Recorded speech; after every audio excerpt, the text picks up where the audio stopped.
Welcome to Fight Court, y'all. We are back, and what a week it has been. Oh my goodness, it's been a week. We had all kind of stuff going on. But first, let me introduce myself. I'm Dean Thomas, and my co-host, Ryan Quinn, representing South Florida in full effect. But back to the week that we had. Starting from UFC 312, we had the Super Bowl, we had the halftime show, we got all kind of crazy announcement, KSI, all kind of dumb shit going on. But let's take it all the way back. Let's start in the beginning. UFC 312. Sean Strickland, Dricus du Plessis, Weili, Zhang, and Tatiana Suarez. My man Cody Steele gave a fight of the night performance in his debut out in Australia. All kind of crazy shit happened, man. What's up with you, though? I'm good. There was something else that happened this weekend that I was just texted like 20 minutes before this. Apparently, and I love when this shit happens. Actually, I think everyone does. Whenever random old celebrities get into it. Apparently, John Rocker and Pat Mahomes Sr. got into it on Bourbon Street. Who? John Rocker? John Rocker, the baseball player. Yeah, they really got into it on Bourbon Street. And John said, "Over boys, what the fuck?" And Patrick Mahomes Sr. is like, they're breaking them up. Like, it's like, what the fuck is this? Yo, Patrick Mahomes Sr. he's wild, man. Yeah. That dude, like, he always seems to be getting in trouble or doing some wild shit. Yeah, apparently. But maybe they were like buddies, like drinking buddies or something back in the day, and one of them said the wrong thing. But yeah, they're still beefing on Twitter. Like right before I came on here, they were going back and forth. Like they took it to Twitter. That's what they were saying. You want to take this to X? You want to take all right, I'll see you at X. That's hilarious. But okay, the weekend. Well, all right, yeah. Dean, Well, you were wrong on what you said about Sean Strickland. That wasn't cool, man. That wasn't cool. Was it not cool or was it wrong? There's two different things. It's not cool. It's not cool to say the wrong thing. So it's one and the same. Well, tell me where I went wrong. I think that so I know what you're saying with I'm willing to die out there. And we had this conversation before, but I think that what we're seeing out of Sean Strickland is what we get now. I think that he was the best Sean Strickland that we were going to see a year ago. And I think that this is what we got now. I think, and I said to somebody else, you know, when somebody is one dimensional, you know, when you spend some time with them, they get figured out. Dricus du Plessis has now fought him for 50 minutes. He was going to get around that jab. He was going to figure that out. But to what you said about him just building, I think that he just that was 100% for Sean. I think that's what it came down to. I think that's him. Just what exactly did I say that I was wrong? Well, okay, I only watched it once. I meant to watch it again, but didn't you say that he said he's not who he said he was? He's not willing to die out there. Yeah. Okay. Was there more to it? No, that was essentially it. I'm referring to his effort. I'm not referring to his skill set, which I think we all know is very limited. Mm-hmm. Well, it's not even that we know it's limited. We know that he's unwilling to utilize all of it. Yeah, he doesn't grapple for shit. And yep. Mm-hmm. He doesn't grapple for shit. He doesn't really, with the exception of the teep kicks, he doesn't throw kicks. He doesn't even change his stance much. He just jabs, walks forward, head high, pulls out. What I'm saying is that I'm not criticizing his skill. I'm not even really criticizing his effort. I'm criticizing the fact that he said he was going to give us something that he didn't do. Not the first fighter to do that. Yeah, exactly. Well, for sure, right? Yeah. But here's a guy who's fighting for a title.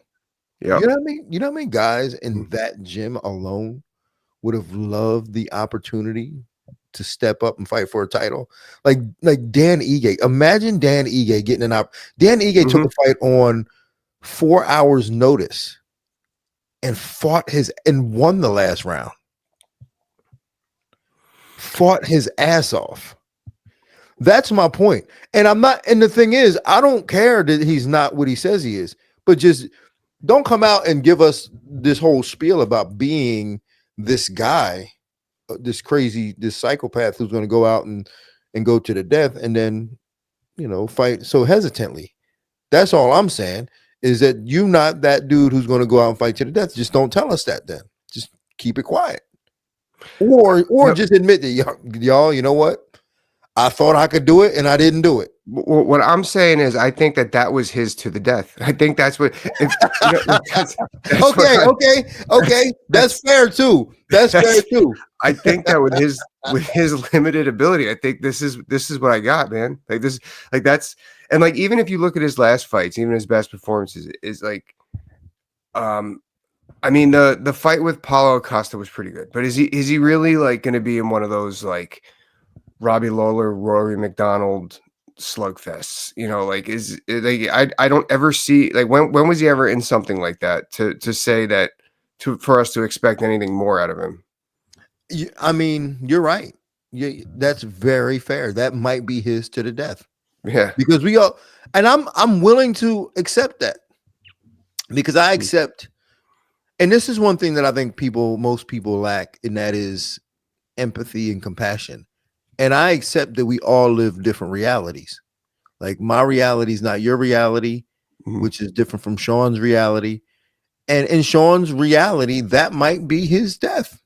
That might be to the death for him. Like the fact that he was still fighting with a broken nose might be what it means to fight to the death. But to me, and I said this today to Alan Joban, like where everybody's praising him. I don't know if everybody's. I saw a couple of people like, oh, he hit Dricus. He fought with a broken nose. Everyone give me. That's what I was about to say. Give me one example. Give me one example of somebody in the UFC who quit because of a broken nose. No one has. It's never been done, but no one at the UFC level has ever stopped fighting on their own because they had a broken nose. Yeah, that looks a lot worse. I mean, it sucks, but that looks a lot worse than it feels on. That's not a feather in your cap to continue fighting with a broken nose. That's one of the conditions of the job. Yeah.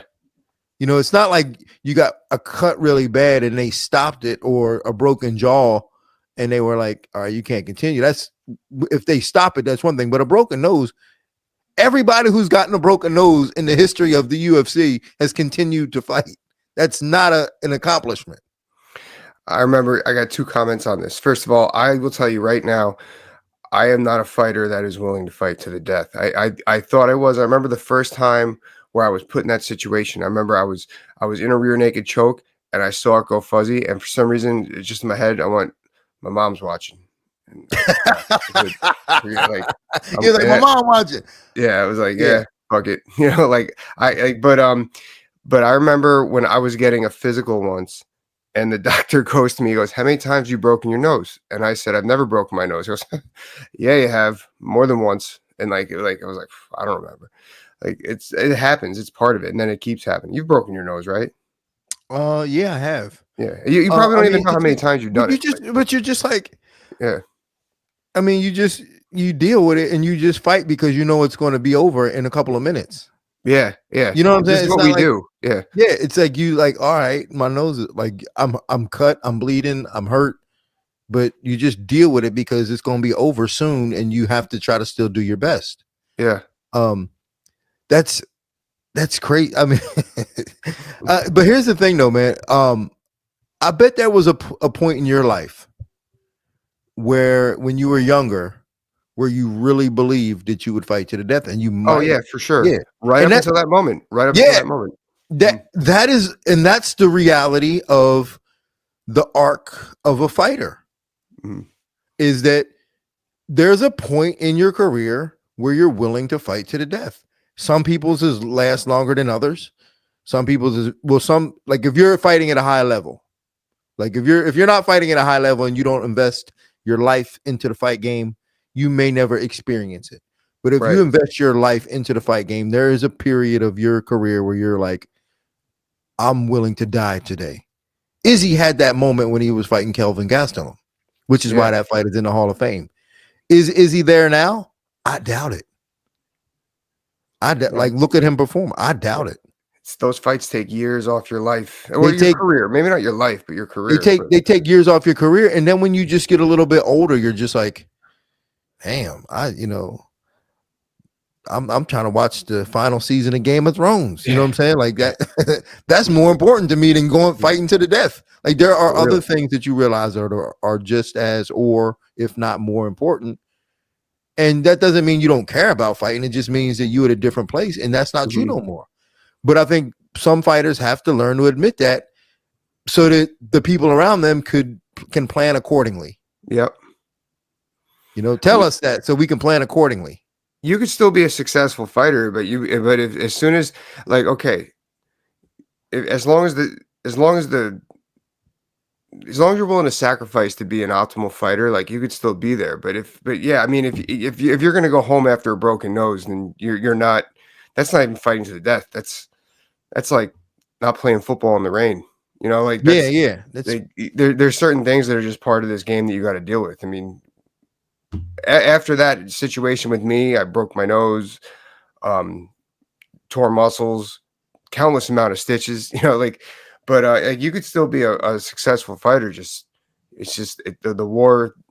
war ends at some point for you. The battle is ending at some point where I guess is what I'm saying. Like a couple weeks ago, did you see Thiago Moises and Trey Ogden a couple weeks ago? Yes, I saw bits and pieces of it. I didn't watch the whole fight. And Trey Ogden, like he's a decent little fighter, man. He's got a little program out there in Kansas City. He's a decent little fighter, and he had a couple moments, but he was a little outmatched. And in order to win that fight, he needed everything. Like I think because we know how good Thiago Moises is. I think Trey Ogden, in order to beat him, he needed all of his MMA skills, all of his faculties. At some point in that fight, his bicep tore, and you could see it. Like his bicep was gone, like it shriveled up into his shoulder, and you could see it. It never deterred him. He still tried his best. And I was like, he probably won't win, but he wouldn't accept that. He was still trying to win. And again, like in order to beat a guy like Thiago Moises, you need all of it. Like you need two biceps. He was missing a bicep, but he's still out there trying to win. And I was like, yo, hats off to this guy. This guy. That's a lot of balls. Yeah, got balls, right? And and that's what I'm talking about. Those are the fighters that don't get no props, don't get no love. They ain't got no fans, really. I'm really trying to. I know what you're saying. Yeah, I know what you're saying. They deserve more. But this is what I'm. You know what I'm saying? They own the prelims, and people don't give a damn about them. They wanna praise these dudes at the top that ain't there. And I stand up for the dudes like Trey that are there mentally and effort to give us the effort that we want from our fighters. I'm 100% behind that, especially in this day and age with the celebrity cards and shit like that. People who do nothing. Oh, that shit bothers me. Yeah. Which we can get into one real quick. Yeah, what did like this? You said that this KSI dude was fighting. Yeah, KSI is fighting, I believe, Dillan Danis. Like, what is this? Like, what is that, dude? I don't know. He said that he was going to fight. Nate Diaz couldn't do it. George Masvidal was contractually obligated to the UFC, and I don't know. Like, I could see it for him. He just wants to get in there and mix it up. He's going to box against somebody who has no boxing. So I guess it's cool. It's like, but I mean, that goes into further. So I thought that Dillan was signed to the GFL. So what the fuck's happening there? But I think the GFL lets you fight anywhere. That's a whole nother mess. I don't think we have They time should. for it. Yeah, they should, because they had a trade today or yesterday. Oh, they did? Yeah. They traded Luke Rockhold went from Dubai to LA, and I forgot who. Grant something. Grant Neal. They traded him for. I don't know. I don't see everything behind Neal? it. Yeah, I don't see how both teams play off in that. But apparently it was so he could fight Chris Weidman again. So why is that? Is that a trade? Yeah. But I just think that's weird, because if this is supposed to be a league thing, you never trade the best football players, the best quarterbacks, so they make sure they see each other that season. It's like to make sure they see each other earlier in the season. I think that's all you need to know is these two are going to fight, and they're not going to fight the rest of the season. So, well, I think that yeah, right. That's exactly what that is. But I think basically, the whole draft and all that stuff was clearly a sham in a way. Yeah, it was a sham because they already had the teams predetermined to try to make the matchups that they wanted to see. That was clear. I think they almost that kind of got out there. It was posted on. We were doing the co-feed and it was released on Yahoo. Somebody released it on Yahoo like while we were doing it. Yeah. Did the teams were already picked? Mm-hmm. Yeah, like the teams were already picked, and they just, I mean, obviously they were doing it as if to make something out of it, to make an event out of it, a draft. But the teams were already picked so that they can get the matchups that they wanted to make. Anyway, yeah, they lost me. But anyway, all right. So back to UFC 312. So, the co-main event. Yeah, Weili Zhang versus Tatiana Suarez. I'll let you go first. I always go first. To me, Weili has confidence issues, but when she's confident and gets rolling, she seems almost unbeatable. Yeah, like she really does. Like when she gets rolling, like she's got really good skills. She's very well coached, great athlete, tremendous balance, and I think she exposed the MMA inexperience of Tatiana. Yeah, like the and I fell into it and as her well. whole team, for that matter, her whole coaching staff. Yeah, I fell into the whole narrative of, if Tatiana takes her down, it's over. Because I even went back and watched Tatiana's last 3 fights. Now get this. She fought Nina Ansaroff Nunes in like 2019, maybe even 18. And she lost the last round. But we chalked it up to her neck injury. Then she comes back and fights Montana De La Rosa at 125. Took her down, had some scrambles. Montana gets back to her feet. Nope. I mean, she was able to get back to her feet. Then she fights Jessica Andrade, takes her down. Jessica Andrade gets back to her feet. She actually won both of those fights off of her back with guillotines. Not this dominating Khabib style wrestling, but dropping for guillotine. That's a good point. Yeah. So we were led to believe that if she just takes Weili down, that it was going to be over. But she didn't do that to anybody. Even when she took Nina down, she didn't do any damage. So yeah, we just kind of got caught up into that hype, and it kind of influenced the way we thought the fight would go. When you have a dominant champion like that, you gotta market their Achilles heel, you gotta create their Achilles heel, And I think the UFC kind of got behind that. I got behind it too. I wanted to see Weili against a really strict wrestler, but it was clear, especially in the second round, that fight was going in one direction. Especially like Tatiana just did not adjust. I felt her stance was like way too open, especially against a shorter fighter. Like just that level change from way out there, it was just way too much to ask of you. And then even in the cage wrestling, it looked like she had no adjustment. That's the best way I could put it. Go ahead. What were you going to say? Because I was just going to say, she moves, like if you watch her film, her style changed a bit. Like before, she was a lot of lead leg stuff, and she moved a little bit more. And then her last couple of fights, her last 2 fights, when she came back off after the injuries, she was a little more stationary, and then was throwing a lot of back leg stuff. She still moved a little bit pretty good, like relatively speaking, on the outside, but she just doesn't move well going forward. Yeah. Which is hard to shoot if you can't move well going forward. Like, so she really had a lot of entry problems, like entering in on takedowns was her biggest thing, which is why like she would dive in and just kind of drive you into the fence and hope that would work, but that only works for so long. She was leaning into some power shots. like Yeah. big time. And I got really upset. This is just hits a nerve when I hear this. They're going into the 5th round. The coaching staff just they just said, you got to take her down and finish her.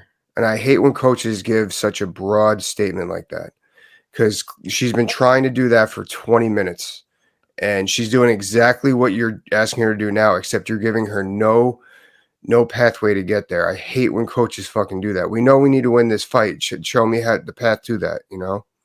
You know what I think it comes down to is a very generic. I think that has a lot to do with like the big rooms that we're in, and how vague MMA training is compared to like other sports. Think about this. Think about like the how specific a play call is in the NFL. Yeah. And like think about like the cadence when like Jalen Hurts calls a play. Everybody knows that with how specific that is, and everybody knows what their job is and the route that they have to run. And that's just every little thing. And they probably study that for weeks. And then in MMA, it's just like, get the takedown. Yeah. You know what I'm saying? But I think that has a lot to do with just the fact that, you know, we're in these big rooms and it's just, all right, guys, round 3, pick a partner. Get a good round. Let's hustle. Let's have a good hard round. I got pushed today. But it's not very specific. Like we don't train them, and I do. I'm trying to anyway. Yeah. The ones that buy into the shit, but it's hard to get people to buy in because that's the culture of MMA. Is like big room, train hard, find good partners that ain't gonna hurt you, that'll push you. You get a good push, you get tired, you feel good about it, come back tomorrow. And to me, that's not enough. That's how you end up in situations where it's like, all right, we need to get a takedown, bite down on your mouthpiece and go really hard. I agree. Actually, you know, when I noticed that when you and Mo started handicap sparring sessions, like you're only allowed to kickbox, you're only allowed to box, you're only allowed to use your jab, you're only allowed to use PowerPoint, like things like that. And that's her, oh yeah, like this really gets you to think outside the box. But I like that you and a lot of our friends, we actually sit down and we go over a game plan. We don't, well, sometimes we tell the fighter what we're going to do, but we ask what we want of it, and then we go accordingly, and then we see what works in training and what doesn't, and then so plan B is a little bit more automatic. So then you have the trust of the fighter too. All right, you can't take her down from shooting from the outside, so we're going to have to punch our way in and use the clinch this time. Just like things like that, like, you know, just give more specific direction. I mean, it really needs to be as specific as you can make it, but that only works when you have you got to have good chemistry with the athlete. They have to trust you, you trust them. And then these are things that you have to actually fully be invested in and work on in practice. Like you have to be able to work on those specific things in practice and be like, all right, we're working on this type of shot that you double jab into. Yeah. Right. You push them back closest to the fences. You can get them behind the black line. And then you're going to double jab into this very specific shot. And, you know, when you drill it like that, you don't have to say all that in the corner. You can say double jab takedown in the corner. You could say that stuff. Right. They'll know exactly what you mean when you're like, all right, this is the play. Yeah. This is what we're doing. Go out there and do it the same way you did it in practice. But I think that it's just so chaotic when fighters are in, you know, when coaches are yelling at their fighter, we need a takedown. We need, you know, or when they get taken out, get up. Yeah, get up. Yeah, get up. Keep your back off the fence. It's like, yo, how? Yeah. How do you expect them to do that? But I think that's, you know, for me, one of the biggest problems we have in MMA in terms of coaching, but I think it stems from that big room atmosphere because that's the culture, the big room, and you need partners, right? But the big room atmosphere that you can't give enough attention to fighters. Yeah, you need more of a staff. I don't know. I just I feel at that level that at least that fighter would be getting that attention or for that fight. You And know, she like, and she might have, man. We could be completely wrong on this. Maybe she did, and that's coaches just just her way of communicating threw to it her. back. Yeah, yeah, yeah. So Maybe the coaches. I don't want to put it out there that like she's got Mhm. bad coaching or bad coaches. It just didn't reflect in the moment, Right. right? In That's the fair. moment, it didn't reflect, Mm. and but you need it to, because these are once in a lifetime opportunities. Mhm. Like, who's to say she's ever going to get another opportunity to fight for UFC gold again? Yeah, you got to imagine she's at the very least 2 years away from getting that opportunity again if Yeah, everything goes perfect.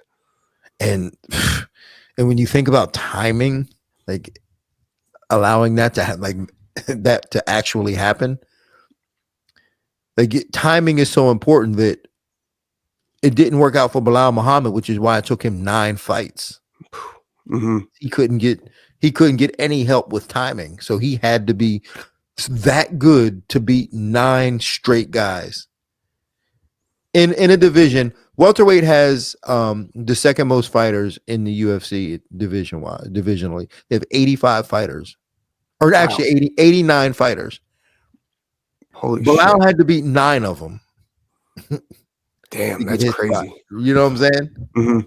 So, when you're a strawweight has like, I think like 40 fighters, and Tatiana didn't have to beat anybody in the top 10. Well, she beat one in the top 10. Nina was in the top 10 at the time when she fought her. But Mhm. currently, when you think about the path that she took to get to the title, Jessica Andrade is the only one she had to beat. She didn't have to beat Marina Rodriguez or Virna Jandiroba or Mackenzie Dern or none of them. Like, she was able to bypass all of them.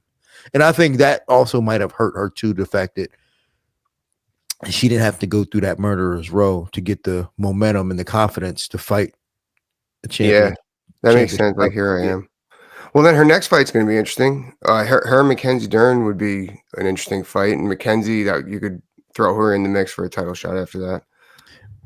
I got a feeling about Mackenzie Dern that Jillian's going to fight, I think, in May.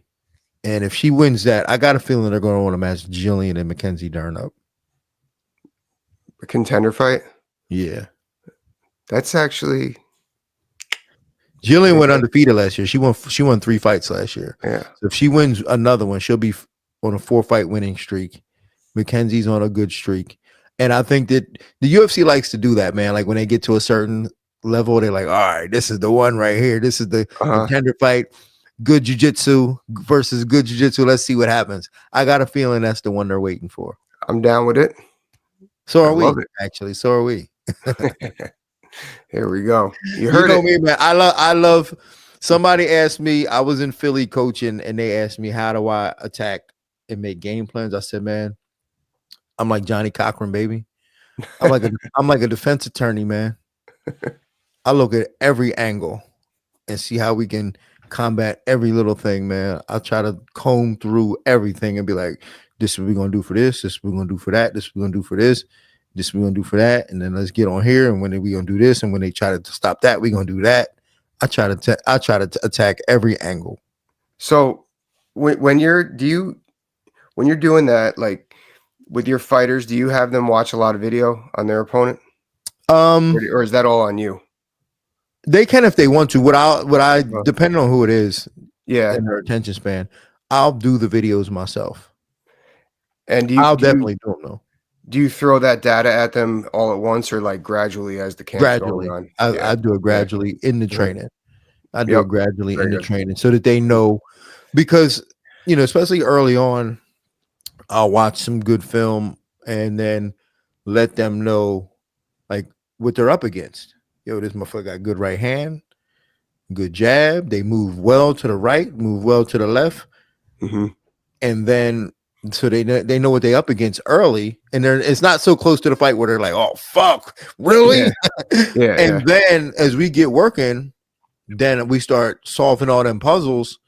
Now that they've solved all the puzzles, the fight ain't no problem. It's like, yo, I know they good moving enough, but I got something for that when they go that way. and we work on all that stuff gradually. So yeah, that's fun for me, man. Solving those puzzles and those riddles. That Seeing was if, real fun if for me we while can I was coaching execute. too. Yeah. Yes. And just I, being able to try to execute that shit. actually, I'm doing the no-gi class at the gym I'm training at, and it's a lot of fun. Oh yeah. I got like, well, we do it at 5:30 in the morning because I gotta go to work. But Holy shit. yeah, I got like 6 or 8 people that are there regularly, and No kidding. they're doing Pan Ams in a month, and Mhm. we're all getting our takedowns ready right now, and it's cool. It's cool. It's my own little program. So Yeah, how did I was always wondering about this because you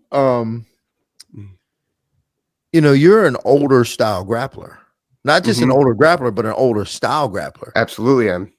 So do you just figure out how to stay out of the leg lock game and just pull people into an older style of game? I do, but I mean, I'm still drilling it because it's going to be there. Yeah, I'm drilling that stuff a lot to recognize it. Yeah. But however, that being said, I added a lot more arm bars to my game lately. But I'll try to use leg locks. I add that to my game, not necessarily as a submission, but like as a sweep or something. Mm-hmm. But other than that, I'm doing it to defend it. Like, like you said, like if you get to the majors and you're having issues, don't change your swing. Like I got good chokes, and I'm not gonna forget about those. Yeah. So but I noticed how much my grappling just got so limited from doing jiu-jitsu. I mean, from doing MMA. Right. I was so comfortable in half guard, so comfortable in side control, just not doing shit. Just it was like, man, I realized about a couple months ago, I got to attack more, attack. And then when I started doing that, that's when I opened up for arm bars, and it like got more into like I do a lot of leg lock scrambling, but really I'm just doing it to get out. Yeah, I bring that up because it's such a different game from MMA style jiu-jitsu. And I was working with Sean Brady last week, and he was showing me some K guard stuff. And I'm like, first off, I don't even know what the K guard is. Yeah, I was gonna say I don't even know these names. Yeah, I was like, I don't know what a K guard is, and he's showing me these things, and I feel so goofy. And I'm like, dude, I'm sorry, man. Like I don't know what this shit is. I don't know what a K guard is, and he's like showing me all these like different little tricks and off balancing mechanisms and attacks, and I'm just like, holy shit, but he's really crafty and is looking at it from an MMA perspective and how he can use it for MMA. And I love that. I love the knowledge and increasing the knowledge, because think about this. We always talk about, oh man, everybody's equal now, so we're just the better athletes are going to win. It's not that, man. It's just that back in the day, our rate of learning was so high because it was so much to learn. Yeah. So our rate of learning was really high. And if you learned a lot, you were just better than everybody else. But we stopped learning. And we stopped learning because we limited our resources to our team. No one reaches out to learn more new stuff. Like imagine if you like went over to see Kyle Terra and he taught you his system of guillotines. Yeah, that would probably change the game for you in a certain way, right? Yeah. Or like if you was having an issue with something and you went out and found the best guy in the world at that and got really good at that. No, you're absolutely right. Yeah, I think about that all the time. Thank God I left, and well, it's almost like I did. Like to your point, we had to learn in an earlier era. Like I'm a couple years younger than you, but like before these gyms that had everything. We would have to go to a boxing gym to box, a wrestling club to wrestle, a jiu-jitsu academy to do jiu-jitsu, and then somehow figure out who else wants to train MMA on the weekend. So I would have to go and learn how to box and box for boxing. These boxing coaches didn't know how to box for MMA. And same thing with wrestling for wrestling and jiu-jitsu. Jiu-jitsu, had a little bit of an edge, I guess, with the MMA, but I had to learn these individual sports, and it was up to me and a couple other people I trusted to pull it together, so there was constant learning. And I went on a tangent there, but honestly, that was the right idea.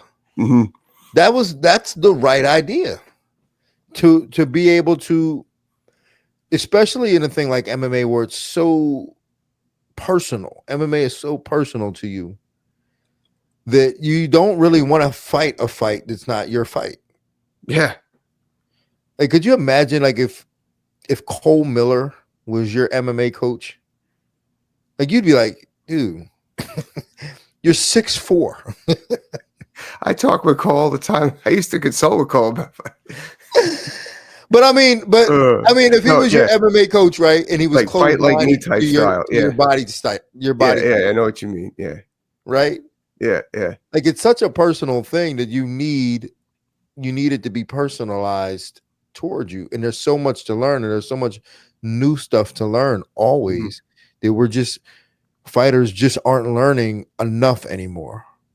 I remember the first time I was like 7 fights into my pro fight, a boxing coach said to me, "Hey man, you're short, so you got to fight short." And I'm like, "Yo, that makes so much fucking sense. Like, how come I'm just learning that now?" You know, right?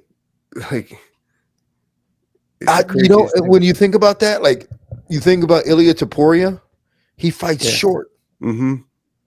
He makes himself smaller, and you can't hit him.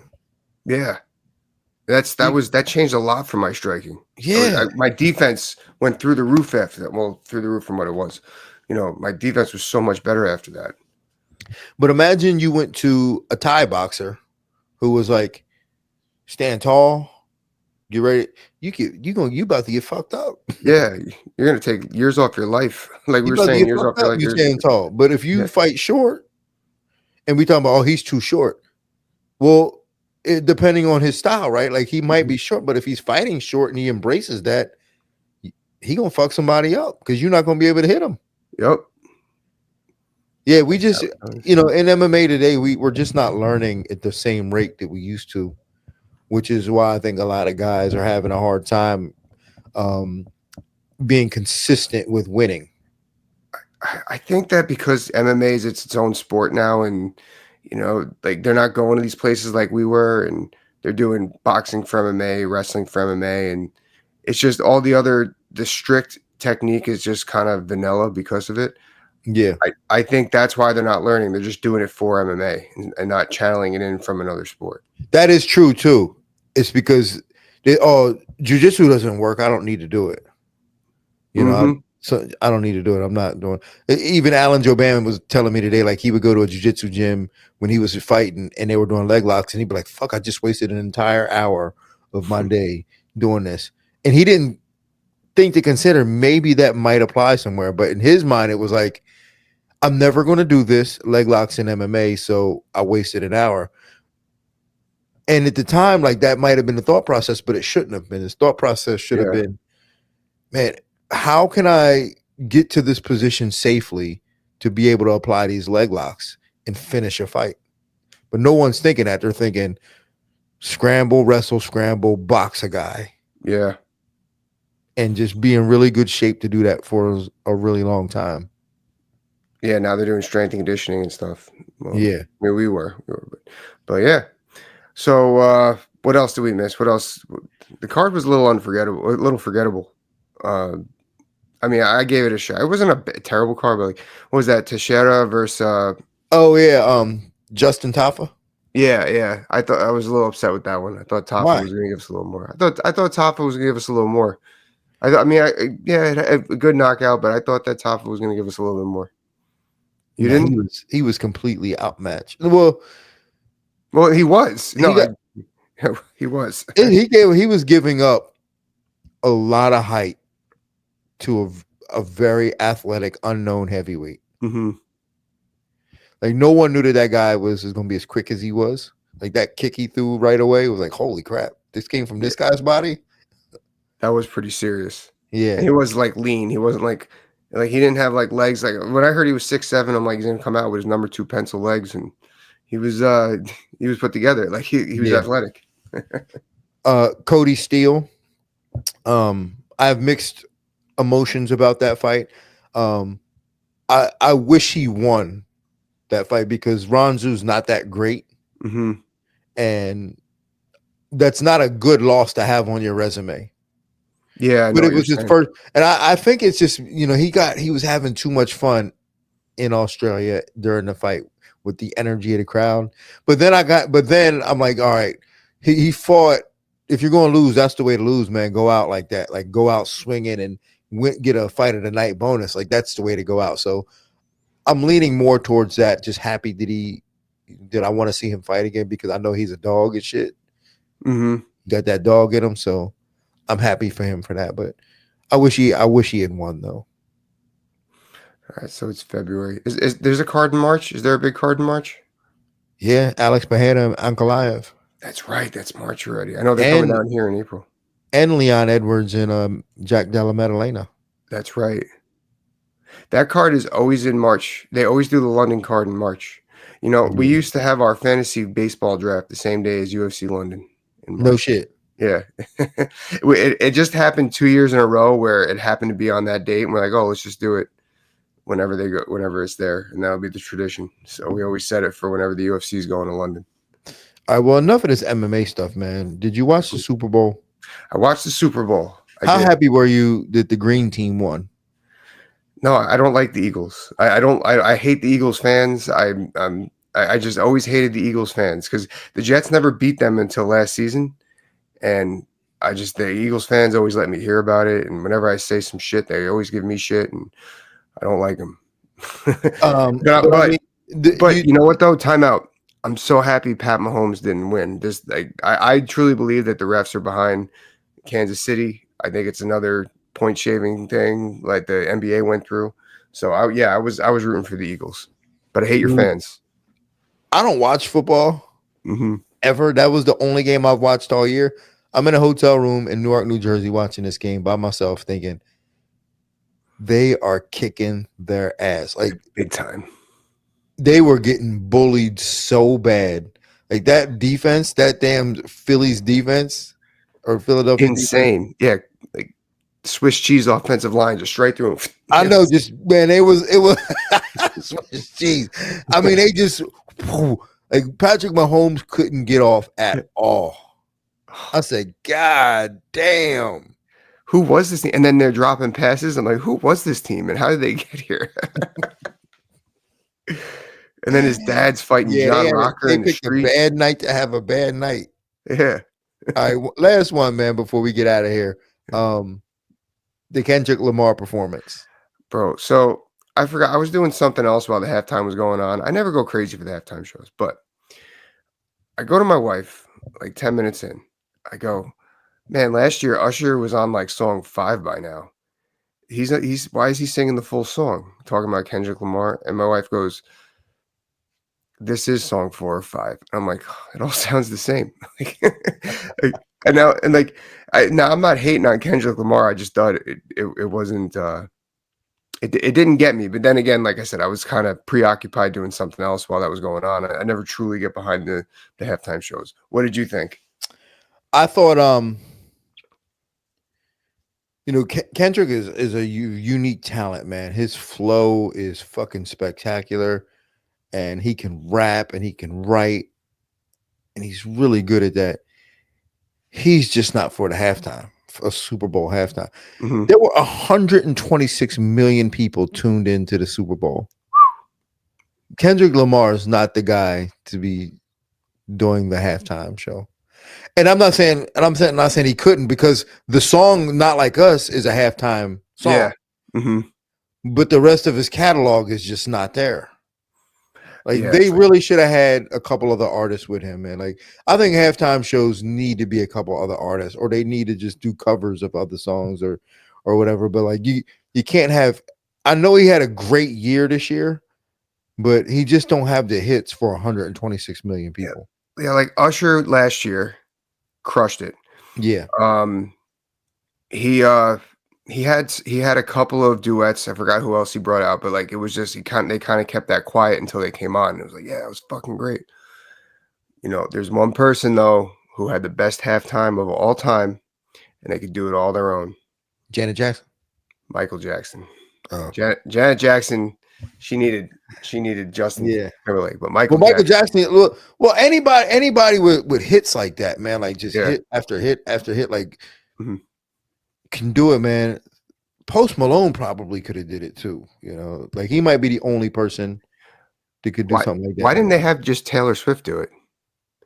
I don't know. I'm sure they tried to do it. I think she just didn't want to do it. Yeah, I don't know, but I don't know, man. I think if you're gonna have rappers do this, Like they probably should have had Lil Wayne do a couple of his hits, Kendrick do that song, maybe another song, and then maybe fucking Snoop Dogg, right?